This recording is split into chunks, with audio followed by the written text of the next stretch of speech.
नमस्कार, स्वागत है आप सबका हमारे खास कार्यक्रम देश देशांतर में। मैं हूं कवीन सचान और आज बात मधुमेह यानी डायबिटीज की। मधुमेह एक बीमारी जो मरीजों की संख्या के लिहाज से दुनिया में नए रिकॉर्ड बनाती दिख रही है। देश में डायबिटीज के 6 करोड़ से ज्यादा मामले हैं और इससे ज्यादा मामले केवल चीन में हैं। दुनिया भर में करीब 35 करोड़ लोग मधुमेह के शिकार बताए जाते हैं।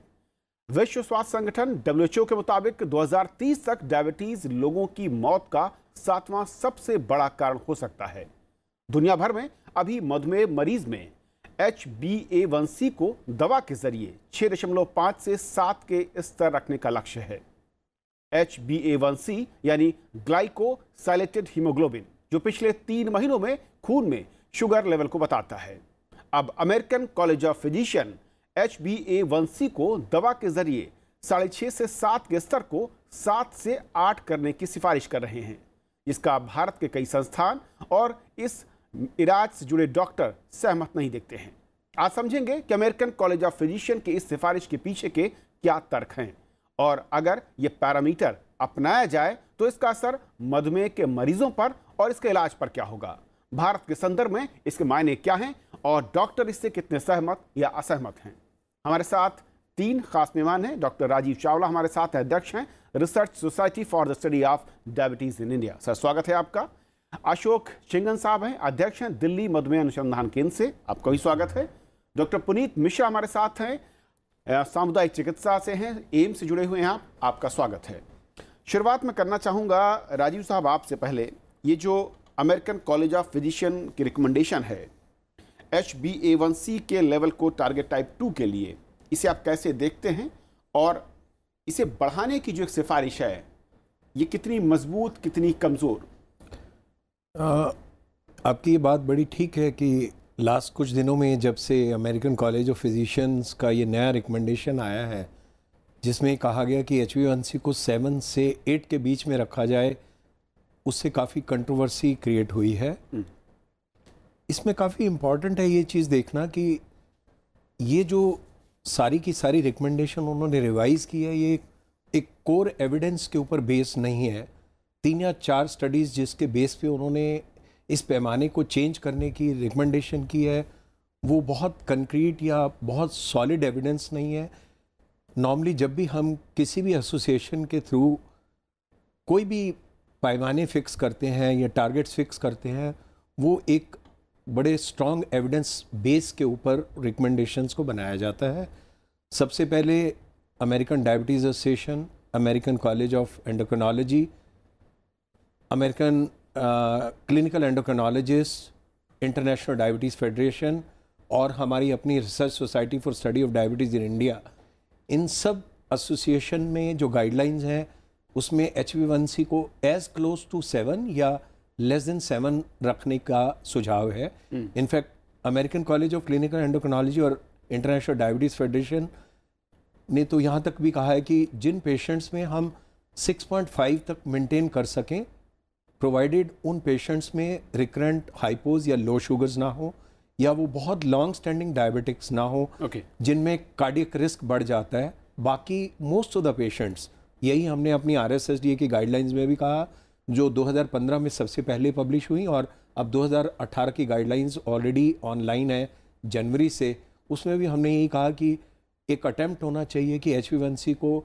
एज क्लोज टू 7 या लेस देन 7 मेंटेन करें in most of type 2 diabetic patients. Doctor शिंगन, अगर इस पैरामीटर को हम जब बदलने की बात कर रहे हैं, बदलने से इम्पैक्ट कहाँ पर और कैसे पड़ता है, और दूसरा ये जो रिकमेंडेशन है इससे आप एग्री करते हैं या फिर ये समय, देश और काल के लिहाज से अलग अलग हैं? सबसे पहला जो कंफ्यूजन है, these are not the guidelines, this is a guidance statement. सबसे जो है ना मेन चीज़ है, they can not issue a guidelines. इनका एक गाइडेंस स्टेटमेंट आया है, उसके हिसाब से उन्होंने ये कहा है कि हम जो है 4 उनके मेन है कि एक तो ट्रीटमेंट का जो केयर है इंडिविजुअलाइज होना चाहिए। When you are treating a patient you must consider the cost of the treatment, affordability, age of the patient, ये सब चीज़ देखिए। दूसरा जो उन्होंने कहा कि आप आइडियल जो है वो रखना चाहिए 7 to 8% जो हमारा टारगेट है, so that we can prevent the complication. Basically क्या है कि आज के ज़माने में डायबिटीज़ को हम लोग जो है कार्डियक डिजीज़ मानते हैं, बिकॉज 75% पेशेंट जो जिनकी डेथ होती है वो तो कार्डियक प्रॉब्लम से होती है, हार्ट अटैक से या स्ट्रोक से। तो अगर आप रिस्क फैक्टर्स को कंट्रोल कर लेंगे and keeping the HbA1c 7 to 8%, you can do achieve your goals.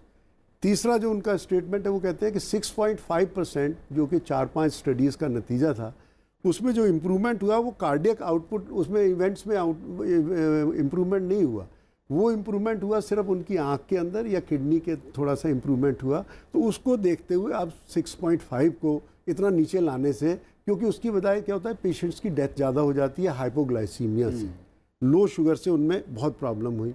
और चौथा जो उनका जो गाइडेंस स्टेटमेंट है कि ये वाला जो हमारा जो है इस 7 to 8% उन लोगों के लिए है जो 80 लोग एल्डरली हैं, जिनकी एज 80 हो गई है, जिनको क्रॉनिक किडनी डिजीज़ हो गई है, जिनको और मॉर्बिडिटी या मॉर्टलिटी हो गई है, उनमें अगर हम 6.5% लाएंगे तो हम उनकी लाइफ एक्सपेक्टेंसी ज़्यादा बढ़ा नहीं सकते। तो सबसे बड़ा कन्फ्यूज़न जो हुआ इस स्टेटमेंट से वो यह था कि these are not the guidelines, this is a guidance statement which they have given. Guidelines can be issued by only 2 organizations, as Dr. Chawla has said, either it is the American Diabetes Association or American College of Clinical Endocrinologists. Okay. American College of Clinical Endocrinology ने भी इसको contradict किया है कि एक तो ये evidence based नहीं है, और एक ब्लैंकेट स्टेटमेंट देना कि most of type 2 diabetic patient में 7 के 8 के बीच में रखा जाए, वो स्टेटमेंट करेक्ट नहीं है। सर्टेन सिचुएशन है, जैसे डॉक्टर झिंगन ने बड़ी राइटली कहा, जो बहुत एल्डरली पेशेंट है, बर्नट आउट डिजीज़ है, 10-15 साल से जिनको डायबिटीज़ है या कार्डिक डिजीज़ है, या जिनमें हार्ट प्रॉब्लम होने का रिस्क है या स्ट्रोक होने का रिस्क है, एल्डरली पेशेंट या फ्रेल पेशेंट, या जिनमें लॉन्गिविटी कम है किसी और डिजीज़ की वजह से, मानो उनको ऑलरेडी हार्ट फेलियर है या कोई कैंसर है या मेलिग्नेंसी है, फ्रैक्चर्स हैं ऑलरेडी उनको, और वो इस सिचुएशन में नहीं है कि फ्रीक्वेंट मॉनिटरिंग कर पाएँ, उनके लिए 7 to 8 is a reasonable target. But for most of the patient who can monitor their sugar, who are under direct guidance, उनमें 7 एक बड़ा अच्छा टारगेट है। और एज डॉक्टर झिंग ने बड़ी ठीक बात कही कि हम एक डिफरेंट रेस हैं, we belong to different ethnicity. Unfortunately ना कि हमारे में शुगर जल्दी आती है, हमारे यहाँ कार्डिक डिजीज़ का प्रेवलेंस भी बहुत हाई है। एशियंस, इंडियंस में कार्डियोवैस्कुलर कॉम्प्लिकेशन एज सच बहुत हाई हैं, तो हमारे लिए डायबिटीज़ एक CAD रिस्क इक्विवेलेंट के बराबर है। अगर हम यहाँ पे टारगेट्स एक जनरल पॉपुलेशन के लिए भी 7 to 8 रख देंगे तो हमारे यहाँ कार्डियोवैस्कुलर मोर्टेलिटी और बढ़ सकती है। डॉक्टर पुनीत, जो कि बात राजीव साहब ने कही है बहुत अहम है भारत के लिहाज से, और किसी भी एक पैरामीटर को अगर मैं अमेरिकन फिजिशियन की रिसर्च को या फिर उनकी रिकमेंडेशंस जो बात कही जा रही है, क्या वो उस देश के लिहाज से अहम हो सकती है, लेकिन एज अ होल अगर हम देखें, और जहाँ पर भारत जैसा देश जहाँ पर सबसे ज़्यादा मामले चीन के बाद दिखते हैं, वहाँ पर उन पैरामीटर्स को दूसरे नज़रिए से देखना होगा। बिल्कुल। देखिए, अगर आप हमारे देश में देखें, सबसे पहली चीज़ ये है कि जब आप पश्चिमी देशों से आप तुलना करते हैं डायबिटीज़ के मरीजों की, तो एक तो हमारे यहाँ डायबिटीज़ जल्दी उम्र पे हो जाती है। आप यहाँ देखेंगे 20 साल, 30 साल, 40 साल में बहुत सारे लोगों को डायबिटीज़ हो रही है, जबकि विदेश में अगर आप देखेंगे जो पश्चिमी देश है वहाँ पे 50 साल या 60 साल की उम्र में डायबिटीज़ के केसेस होते हैं। तो एक तो ये है कि हमारा जो डिजीज़ का प्रोफाइल है, अगर आप देखेंगे यंग एज में हो रही है, और उसका नतीजा क्या होता है कि जो डायबिटीज़ की वजह से बीमारियां होती हैं, कॉम्प्लिकेशंस होते हैं, वो 2 चीज़ के ऊपर निर्भर करते हैं। एक, कितने समय से आपको डायबिटीज़ है, और दूसरा आपका ब्लड शुगर का लेवल कितना कंट्रोल्ड है। तो होगा क्या, अगर किसी व्यक्ति को जिसको 30 साल की उम्र में डायबिटीज़ हो गई, तो जब तक वो 50 साल का होगा, 60 साल का होगा, तो आप देखिए 20 साल में जो कॉम्प्लिकेशन डेवलप होने होंगे उसको होंगे, बट वो इकोनॉमिकली प्रोडक्टिव लाइफ में हैं, अभी वो उतने उम्र दराज नहीं हुए हैं कि वो समाज के लिए या उतना उपयोगिता नहीं है। जबकि विदेश में क्या, अगर आपको 60 साल में डायबिटीज़ हो रही है, आपको वो कॉम्प्लिकेशंस 80 साल पे हो रहे हैं, तो करीब करीब आप अपने उम्र के आखिरी पड़ाव पे हैं। हाँ, आपका तो मुझे ये लगता है कि ये बहुत ज़रूरी है कि आप किस देश में बैठे हुए हैं, वहाँ पर क्या परिस्थितियाँ हैं, एक तो आपको उस पर निर्भर करता है। दूसरी चीज़ जहाँ तक ये है कि स्ट्रिक्ट कंट्रोल, क्योंकि देखिए मैं आता हूँ कम्युनिटी मेडिसिन से, तो मैं बहुत ज़्यादा इस चीज़ पे विश्वास करता हूँ। Individualised medicine is okay, but हम कैसे कर सकते हैं, और हमारे खास करके भारत जैसे देश में ये बहुत ही आवश्यक है, क्योंकि जो प्राइमरी हेल्थ केयर सर्विसेज हैं, टर्शरी हेल्थ केयर सर्विसेज हैं, वो उतनी अभी पहुँच में नहीं है सारी जनता के जैसे कि विदेश में है। जहाँ तक कंट्रोल की बात करते हैं, मान लीजिए आज तुलना के लिए आप अमेरिका से बात करते हैं, जहाँ पे अधिकांश व्यक्ति जो हैं उनका हर साल एक चेकअप, एनुअल चेकअप होता है, उनका रिकॉर्ड मेंटेन है। अगर उसमें कोई भी कॉम्प्लिकेशन आने की गुंजाइश रहती है तो उनको जल्दी मालूम चल जाता है ये कॉम्प्लिकेशन डेवलप हो रहा है। सपोज़ हमारे यहाँ एक आदमी को डायबिटीज़ हो गई और 20 साल बाद उसको किडनी इतनी ख़राब हो गई कि उसको डायलिसिस पे जाना पड़ा, ठीक है, क्योंकि उसने बीच में कभी दिखाया नहीं, उसको कुछ मालूम नहीं है। अमेरिका या जो हमारे पश्चिमी देश हैं वहाँ पर अगर आपका हर साल वो एग्जामिनेशन कर रहे हैं तो उनको मालूम चला आपकी किडनी के ऊपर इफेक्ट आना शुरू हुआ, अब आप इन दवाइयों के ऊपर जाइए। तो बहुत हद तक हमें ये सोचना पड़ेगा कि हम किस समाज के लिए उस चीज़ की रिकमेंडेशंस दे रहे हैं, वहाँ पे बेसिक परिस्थिति क्या है। क्योंकि अगर हम ये कहते हैं एक नज़रिए से कि आप अपना जो ब्लड शुगर का लेवल है आप 8 तक ठीक है, ठीक है, ये ठीक हो सकता है कुछ लोगों में, लेकिन एक जनरल कहते हैं और लोग सोचें कि नहीं हमें तो 8 आ रहा और हम ठीक हैं और हमें कोई कॉम्प्लिकेशन डेवलप हो जाए, हम उसकी नहीं दिखा रहे हैं, तो उसका ज़्यादा व्यय होगा, नंबर 1। नंबर 2, ये भी सत्य है कि अगर आप बहुत स्ट्रिक्ट कंट्रोल रखते हैं तो ये पाया गया कुछ रिसर्च में कि उसमें ओवरऑल मॉर्टिलिटी ज़्यादा है। मॉर्टिलिटी से मेरा मतलब है मृत्यु दर। तो हो सकता है आप बहुत ज़्यादा स्ट्रिक्ट ब्लड शुगर कंट्रोल तो कर रहे हों, लेकिन जो मृत्यु दर है वो ओवरऑल ज़्यादा है, तो ये आपके लिए नुकसानदायक है। तो उस परिस्थिति में जैसे हम कहते हैं हाइपोग्लाइसीमिया की शुगर का कम होना ज़्यादा खतरनाक है आपके शुगर के बढ़ने से। मैं इसी पॉइंट पर आना चाह रहा था कि अगर हम स्ट्रिक्ट कंट्रोल को एक देखते हैं और उसको बैरियर के तौर पर यूज़ करते हैं, तो जो नुकसान बता रहे हैं पुनीत जी वो ज़्यादा खतरनाक दिखता है। और अगर हम उसे रोकना चाहें या उस टारगेट या उस पैरामीटर को हम ब्रेक करना चाहें तो फिर ज़्यादा मरीज़ के लिहाज से ज़्यादा फ़ायदेमंद है।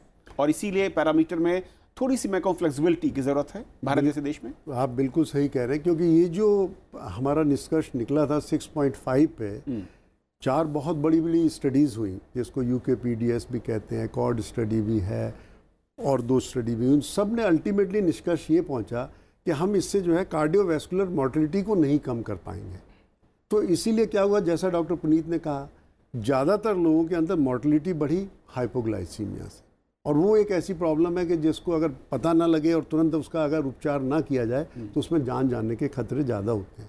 लेकिन ये बात भी सही है, जैसा डॉक्टर पुनीत बहुत अच्छा पॉइंट कर रहे थे, इंडिया के अंदर प्रोडक्टिव पॉपुलेशन अफेक्टेड है। प्रोडक्टिव पॉपुलेशन से मतलब है 30 से 40 साल के लोगों में डायबिटीज़ हो रही है और उसी की वजह से उनकी बाईपास सर्जरी और ये सब हो रहा है। इसलिए हमको ये बहुत ज़्यादा ज़रूरी है कि हमको ब्लड शुगर के लेवल्स को जितना ठीक कर सके, मतलब 7% के आसपास अगर लाएं, जैसे डॉक्टर चावला भी कह रहे थे कि अगर हम उसको 7% लाएंगे तो ये जो प्रॉब्लम्स हैं ये कम हो जाएंगी। ये तो एक बात हुई। जहाँ तक बात हो रही है, आज जो आपने आंकड़े बताए कि डायबिटीज़ के हैं, उतने ही नंबर के वो लोग हैं जो प्री डायबिटीज़ के हैं। उन लोगों में ये देखा गया कि अगर उनको हम शुरू से नहीं उनको देखें या उनको नहीं हम उनका पता लगे, वो लोग वो है जिनके अंदर जटिलताएं बहुत ज़्यादा हो रही हैं। तो इस लिहाज से इस बात को मानना कि हम जो 7 से 8% करें वो उचित नहीं है हमारे देश के लिए। और इसीलिए हम लोग जब सब तीनों लोग यहाँ बैठे हैं, सबका एक ही ओपिनियन रहेगा कि care has to be individualize. Diabetes के हर मरीज़ में आपको इंडिविजुअल केयर देनी है। अगर इसको है तो इसके लिए डिफरेंट मेडिसिन है, इसके लिए डिफरेंट पैरामीटर्स हैं, इस पेशेंट के लिए डिफरेंट पैरामीटर्स हैं, इस पेशेंट के लिए डिफरेंट पैरामीटर, सबके लिए वो यूनिफॉर्म पॉलिसी नहीं हो सकती। ओके डॉक्टर राजीव, अगर हम फ़िलहाल बात कर रहे हैं कि टाइप 2 अगर डायबिटिक है, मधुमेह हो चुका है, उसके जो इलाज का प्रोटोकॉल है उस पर इसके असर को लेकर, लेकिन क्या इसके पैरामीटर को अगर चेंज करने की कोशिश हो या चेंज करने की एक चर्चा भी हो, उससे प्रिकॉशन के तौर पर कहीं कुछ इसका फ़र्क पड़ता है? मरीजों के इनके लेवल पर बात करूं, वहाँ पर कुछ इसका इम्पैक्ट पड़ता है? मैं जो डॉक्टर झिंगन और डॉक्टर पुनीत ने कहा, दोनों ही बातों से एग्री करता हूँ, लेकिन उसी को मैं before I come to answer your question is कि देर 2 तरह के कंसेप्ट हैं डायबिटीज़ केयर के अंदर। अगर आप हमारी research society of diabetes in India की गाइडलाइंस और रिकमेंडेशन देखें, एक लिमिटेड केयर है, एक स्टैंडर्ड केयर है। स्टैंडर्ड केयर उन पेशेंट्स के लिए है जो टर्शरी सेंटर्स में है, जो बेस्ट सेंटर्स में है, जिनके पास कंप्लीट इंफ्रास्ट्रक्चर है, पूरा नेटवर्क है, सपोर्ट स्टाफ है, जो रेगुलर अपने शुगर्स को मॉनिटर कर सकते हैं, जो यंग पेशेंट्स हैं और जो उस केयर को अफोर्ड कर सकते हैं। उन पेशेंट्स के लिए निश्चित तौर से HbA1c का टारगेट लेस देन 7 है। अगर आज आप मेरे से पूछें, जैसे आप यंग हैं, आप तो मेरे से भी यंग हैं, या मुझे अगर आज डायबिटीज़ हो जाती है, मेरा ब्लड शुगर मैं 6.5 पे मेंटेन करने की कोशिश करूंगा, 7 भी मेरे लिए ज़्यादा होगा। दूसरा कंसेप्ट है लिमिटेड केयर, जो डॉक्टर पुनीत ने बहुत ठीक कहा, बहुत बैलेंस्ड है कि हमारी कंट्री में सब जगह इंफ्रास्ट्रक्चर और सर्विसेज अलाइक नहीं है, तो एक स्टेटमेंट सब पेशेंट्स के लिए probably will not be correct. उसमें हमने अपनी गाइडलाइंस में भी ये कहा कि जो लिमिटेड केयर है, जहाँ प्राइमरी हेल्थ सेंटर्स हैं, बहुत सारे ऐसे सेंटर्स हैं जहाँ HbA1c एस्टिमेशन पॉसिबल नहीं है या एरोनियस रिजल्ट्स हैं। बहुत सारे ऐसे सेंटर्स हैं, 50, 60, 70% पॉपुलेशन आज भी ऐसी है जहाँ ग्लूकोमीटर भी एक लग्जरी की तरह है। हर घर में ग्लूकोमीटर शायद अवेलेबल नहीं है, या वो लोग इतने ट्यून्ड नहीं है अपने शुगर्स को मॉनिटर करके अपने टारगेट्स को अचीव कर पाएँ। उन पेशेंट्स के लिए अगर हम सब कुछ मैनेज नहीं कर सकते तो ये स्टेटमेंट फिर भी उचित लगती है कि, और ख़ासकर वो पेशेंट, जैसे मैंने पहले भी कहा, अगर वो एल्डरली पेशेंट है, उनके साथ उनकी फैमिली का टीम वर्क नहीं है, they are not part of management, या उनको रिकरेंट पहले से लो शुगर्स होते हैं, या पहले से कार्डिक डिजीज़ है, या 15 साल से उनको डायबिटीज़ है, ऐसे पेशेंट्स में ये पाया गया है कि उनको ऑटोनोमिक न्यूरोपैथी होती है, उनको सिम्टम्स ऑफ हाइपो नहीं रहते, उन पेशेंट में 7 to 8 का target will be still appropriate. लेकिन एक स्टेटमेंट जो ACP की कि all the patient or most of the patient should be between 7 to 8, I'll tend to differ from that. Most of the patient target should be still 7 or less than 7, provided they can afford that treatment, they can manage their sugars, they can be under direct guidance, and they can maintain HbA1c 7 or less than 7 without getting recurrent hypos. उनके लिए 7 will be a good target. और क्या doctor Puneet, international level पर ये भी एक तर्क दिया जा रहा है कि हम जिस पैरामीटर को हमने एक बाउंड्री मानी है, उसको क्योंकि हम 20 से 25% से ऊपर उस टारगेट को अचीव नहीं कर पा रहे हैं, इसलिए उस टारगेट को रिलैक्स कर दिया जाए? नहीं, देखिए, जो टारगेट्स बनाए जाते हैं, अगर हम कहते हैं कि हमें ये लेवल एक अप्रोप्रिएट लेवल है किसी भी चीज़ के लिए, तो उसके कुछ पैमाने होते हैं जिसके बेसिस पे हम बनाते हैं। जैसे मैं आपको एक इसी में उदाहरण देना चाहूँगा। हम एक बात करते हैं जब मोटापा नापते हैं, जो कि एक रिस्क फैक्टर है, चाहे डायबिटीज़ है या कार्डियक डिजीज़ है, तो हम BMI लेते हैं। BMI कुछ नहीं है, आपका जो हाइट होती है और जो वज़न होता है उसके बेसिस पे हम कैलकुलेट करते हैं। अगर हम 25 BMI का पैमाना नापते हैं, जो दुनिया में कहते हैं कि 25 BMI तक आपकी ठीक है, उससे ऊपर आप ओवरवेट या ओबीज होते हैं, जो WHO का क्राइटेरिया है। लेकिन ये पाया गया कि अगर भारतीय पुरुष है और एक विदेशी जो कॉकेशियन है, उसमें 25 की BMI पे जो हमारा फैट मास है वो डिफरेंट है, मसल मास डिफरेंट है, तो जो हमें कार्डियक रिस्क 23 BMI पे इंडियंस के लिए है, विदेश में वही 25 BMI पे है। तो जो पैमाना बनाया गया, अगर आपने 25 कहा है और हम कहते हैं भारतीय लोगों में वो 23 पे है, तो इस बेसिस पे बनाया, इसलिए नहीं बनाया गया कि हमें 23 अच्छा लग रहा है, हम दुबले, हम ये कह रहे हैं जो रिस्क उन लोगों को 25 पे आ रही है वो हमें 23 पे वो रिस्क आ रही है। तो जैसे आप कह रहे हैं ना कि ऐसा तो नहीं हम अचीव नहीं कर पा रहे हैं, वो चीज़ नहीं है। हम सारी चीज़ें नापते हैं कि हमें कितना रिस्क है कॉम्प्लिकेशंस का। अलग अलग फैक्टर्स हैं जो कि उसको इम्पैक्ट करते हैं, उसका असर पड़ता है, उसको देखते हुए कंट्री के लिहाज से या रीजन के लिहाज से जी हम पैरामीटर्स बनाते हैं। अगर हमने कहा कि अगर उन्होंने डायबिटीज़ के लिए, जैसे कभी चर्चा चल रही है, डॉक्टर साहब ने बताया कि ये ठीक है, कंट्रोवर्सी का थोड़ा सा इशू है कि 7 होना चाहिए, 7 से कम होना चाहिए, और शायद इसका अगर आप किसी से भी पूछेंगे, चाहे भारत में पूछें, विदेश में पूछें, जिसको मालूम है कि हमारे यहाँ कैसी केयर है, कोई भी आदमी ये नहीं कहेगा कि हम नहीं यही पॉइंट वाला 7 या 6.5 ही पूरे भारत में हर व्यक्ति के लिए लागू होगा। शायद कोई नहीं कह पाएगा इस चीज़ को।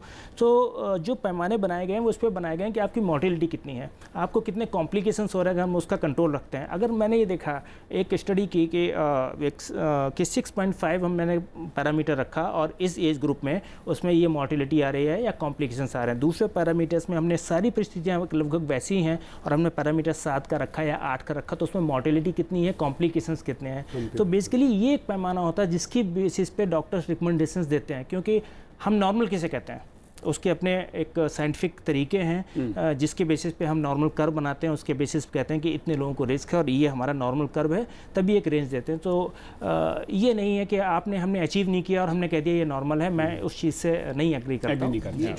ये जो लेस देन 7 HbA1c का एविडेंस आया है, 2 मेन स्टडीज है, डॉक्टर झिंगन ने भी पहले रेफर किया। एक टाइप 1 में थी, उसको DCCT ट्रायल कहते हैं, एक UKPDS है जो लैंडमार्क स्टडी है टाइप 2 डायबिटीज़ में। इन दोनों स्टडीज़ के अंदर ये पाया गया कि अगर आज HbA1c 8 से 7 तक भी ले आए तो 35% रिडक्शन है in all microvascular complication, like retinopathy कम हो जाएगी, प्रोटीन यूरिया कम हो जाएगा, एंड स्टेज रीनल डिजीज़ कम हो जाएगा, पेरिफेरल न्यूरोपैथी कम हो जाएगा। इनको माइक्रोवेस्कुलर डिजीजेस कहते हैं। जो फर्क नहीं पड़ा वो था सिर्फ कि हार्ट अटैक और मेजर जो कार्डियोवैस्कुलर डिजीज के इंसिडेंस में, प्रेवलेंस में फर्क नहीं था। लेकिन जब इन पेशेंट्स को हमने 20 साल बाद तक फॉलो किया, जिन पेशेंट्स का टारगेट 7 के HbA1c के लिए रहा पहले 10 साल में, 20 साल के बाद भी वो पेशेंट्स को माइक्रोवेस्कुलर कॉम्प्लिकेशन कम हुई हैं और एक्चुअली अब उनको हार्ट अटैक भी कम हुए हैं। तो इतना सारा एविडेंस एक्यूमुलेट हुआ है जिसमें ये पाया गया कि अगर HbA1c किसी भी तरह हम, अगर हमारे पास रिसोर्सेज नहीं है वो एक अलग सिचुएशन है, लेकिन अगर हमारे पास सब कुछ है, एक एफर्ट होना चाहिए कि हम HbA1c को 7 के करीब लाएं ताकि 35% माइक्रोवेस्कुलर कॉम्प्लिकेशन का रिस्क कम कर पाएं, ब्लाइंडनेस कम कर पाएं, न्यूरोपैथी कम कर पाएं, एम्पुटेशन कम कर पाएं, नीड फॉर हीमोडायलिसिस या रीनल रिप्लेसमेंट हम कर पाएं। जो 35% है वो बहुत सिग्निफिकेंट फिगर है। तो इसके ऊपर आई फील कि अभी इतना एविडेंस नहीं है कि इन जनरल हम कहें कि इस HbA1c को हम 8 ले आए। सेलेक्ट ग्रुप के लिए बिटवीन 7 to 8 इज अंडरस्टैंडेबल। एक लास्ट राउंड में एक अहम सवाल जो आम जनता के, पब्लिक के बीच में जाता है, वो थोड़ा नेगेटिव ज़रूर है, मैं थोड़ा सा क्लैरिटी चाहूँगा आप लोगों से। क्या इसमें कितनी सच्चाई है कि जब इस तरह के पैरामीटर तय होते हैं उसमें मेडिसिन या ड्रग कंपनियाँ वो पैरामीटर को तय करने में, कम करने या ज़्यादा करने में कितना इन्फ्लुएंस उनका होता है, या पूरी टोटली ये रिसर्च और जो आप लोगों के अलग अलग, मैं कहूँ कि पेशेंट हैं, उनके स्टडी के आधार पर होता है? देखिए, ये जो अभी जो आज जिस चीज़ की हम लोग चर्चा कर रहे हैं इसमें तो एविडेंस बेस्ड है। बिल्कुल पक्का पता है कि अगर आप HbA1c को 7% रखते हैं या उससे नीचे रखते हैं तो उससे जो है माइक्रोवेस्कुलर और मैक्रोवेस्कुलर दोनों कॉम्प्लिकेशंस कम होने के चांसेस हैं। क्योंकि एक भी अगर जटिलताएं हो जाती है, जैसा कि अभी सारी बात चल रही थी, किसी की भी अगर किडनी ख़राब हो गई, किसी का अगर कार्डियक में जो है बाईपास सर्जरी हो गई, एम्पुटेशन हो गया या ब्लाइंड हो गया, उससे जो उसका पूरी फैमिली या पूरा जो है कम्युनिटी इफेक्ट होती है, अगर उसके बदले में अगर थोड़ी सी हम स्ट्रिक्ट उस पर गाइडलाइंस को फॉलो करेंगे तो हम अपने आप को बचा सकते हैं। तो इसमें लगता नहीं है कि दवाइयों कंपनियों का या फार्मास्यूटिकल कंपनी का इसमें जोर होगा, because these are all evidence based guidelines. और इसके लिए बहुत ज़्यादा रिसर्च और बहुत सालों से जो लोग करते हैं, अभी जो जिस बात की ये कह रहे थे वो 20 साल से वो रिसर्च चल रही है, उसके बाद भी उसको फॉलो अप कर रहे हैं। और उसी के बेसिस पे ये निकला कि जिनकी 7% रही उनके लिए जीवन बहुत अच्छा रहा, उनकी कॉम्प्लिकेशन भी कम रही। So we have to compare कि cost of complication is worse than the prevention. Doctor Puneet ji, कितना रोल देखते हैं ड्रग जो मैन्युफैक्चरिंग कंपनियां हैं या बड़ी जो इंटरनेशनल कंपनियां हैं, जब पैरामीटर तय होते हैं, पैरामीटर को अप करना है या थोड़ा सा नीचे लाना है, उस लिहाज से? इस बारे में बहुत चर्चा होती रहती है, कई सारे जो न्यूज़ आर्टिकल्स है उसमें इस बारे में बात आती रहती है। लेकिन आप एक चीज़ ये देखिए कि आज के टाइम में जितनी भी रिसर्च होती है, जो आर्टिकल पब्लिश होते हैं, उसकी मेथडोलॉजी और ये सारी कुछ पब्लिक डोमेन पे होती है, नंबर एक चीज़ जिसकी आप जांच पड़ताल कर सकते हैं। दूसरी बात, हमेशा नीचे सारे आर्टिकल्स में जो रिसर्च आर्टिकल्स हैं आपको लिखना होता है कि आपको कोई कॉन्फ्लिक्ट ऑफ इंटरेस्ट तो नहीं है। अगर किसी दवा कंपनी ने वो रिसर्च करवाई है और आपको लग रहा है कि रिजल्ट उनके फेवर में जा रहे हैं, तो शायद आपको लगे कि इनका अपना कुछ इंटरेस्ट है जिसकी वजह से है। बट जो दूसरी रिसर्च है जिसमें आपको पूरी मेथडोलॉजी आपके सामने है, कॉन्फ्लिक्ट ऑफ इंटरेस्ट आपके सामने है, वहाँ पे शायद मुझे लगता है जो एविडेंस है वो ज़्यादा काम करता है, नंबर एक चीज़। और रिसर्च के जो अभी जो गाइडलाइंस आई हैं, इन्होंने जो 4 रिसर्च ली हैं वो भी पूरा लिखा हुआ कि हमने कहाँ से ये डाटा उठाया है और किस तरीके से हमने प्रिपेयर किया और किस बेसिस पे हमने रिकमेंडेशन दी हैं। तो मुझे नहीं लगता इसमें ड्रग कंपनी का एज सच कोई विजुअल रोल है जो मुझे ऐसा प्रतीत होता है। आखिरी कमेंट डॉक्टर राजीव आपका? मैं इसी बात को कंटिन्यू करूँगा, थोड़ा और हाईलाइट करूँगा। डॉक्टर पुनीत PSM के प्रोफेसर हैं और उन्होंने बहुत ही वैलिड बात कही कि जब भी कोई गाइडलाइंस या क्राइटेरिया जो टारगेट्स या गोल फिक्स किए जाते हैं वो एक एपिडेमियोलॉजिकल डाटा पे होते हैं। आज के दिन में जितनी भी स्टडीज़ हैं इतनी मेटिकुलसली डिज़ाइंड हैं कि उनमें कोई भी स्कोप नहीं है कि कहीं भी कोई कन्फ्लिक्ट ऑफ इंटरेस्ट आए। तीसरी चीज़, जब भी हम कोई टारगेट्स या गाइडलाइंस के अंदर कोई भी फिक्स करते हैं, गोल्स फिक्स करते हैं, वो एक बहुत लंबे एपिडेमियोलॉजिकल डाटा पे बेस्ड होता है। जैसे मैं आपको एक एग्जांपल देता हूँ, 2001 तक फास्टिंग शुगर 110 मिलीग्राम नॉर्मल माना जाता था। लास्ट 10 साल में इतना रिसर्च आया कि 97 से अगर शुगर आपका फास्टिंग अप रहता है तो आपको 98-99 के शुगर पे भी हार्ट प्रॉब्लम होने का रिस्क है और रेटिनोपैथी हो सकती है। इसका मतलब 110 शुगर नॉर्मल नहीं हो सकता। इसीलिए लास्ट 10 साल में फास्टिंग शुगर अब 100 नॉर्मल माना जाता है, लेस देन 100। और as the data is coming I am sure down the line अगले 5-6-7 साल में ये भी चांस है कि ये फास्टिंग शुगर 98 और 97 नॉर्मल माना जाएगा। तो इस रिसर्च को एक बायस के साथ नहीं देखा जाना चाहिए।